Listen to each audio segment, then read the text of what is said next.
बिजली के तारों पर बैठे परिंदों को करंट क्यों नहीं लगता?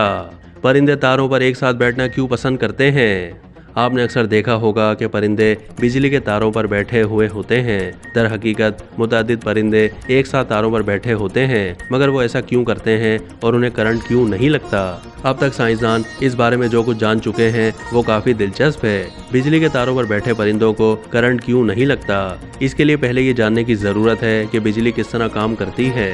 जब बरकीरों, कंडक्टर्स या तारों के जरिए सफर करती है तो उसे अपने रास्ते में कम से कम मज़ाहमत का सामना होता है। बिजली के तार में कॉपर वायर होता है जो बरकीरों के बहाव को मुसलसल जारी रखता है। जहां तक परिंदों के महफूज रहने की बात है तो बरकीरों बुनियादी तौर पर इलेक्ट्रॉन्स की हरकत को कहा जाता है। जब एक परिंदा किसी तार पर बैठता है तो उसके दोनों पैर बैक वक्त एक जगह पर मौजूद होते हैं, जिसके बाइस इलेक्ट्रॉन्स परिंदे के जिस्म से नहीं गुजरते। जब इलेक्ट्रॉन जिस्म से नहीं गुजरते तो करंट भी नहीं लगता।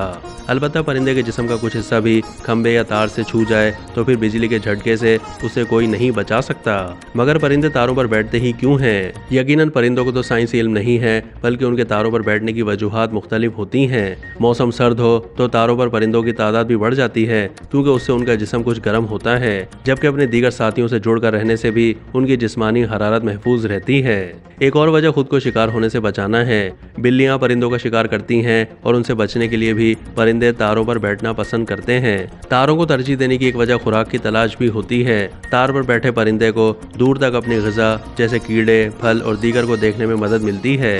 कुछ साइंसदानों का ख्याल है कि परिंदे तारों पर इसलिए भी बैठते हैं क्योंकि वहां उन्हें एक दूसरे से मिलने का मौका मिलता है, खास तौर पर ऐसे परिंदे जो अक्सर एक से दूसरे मकाम पर हिजरत करते रहते हैं।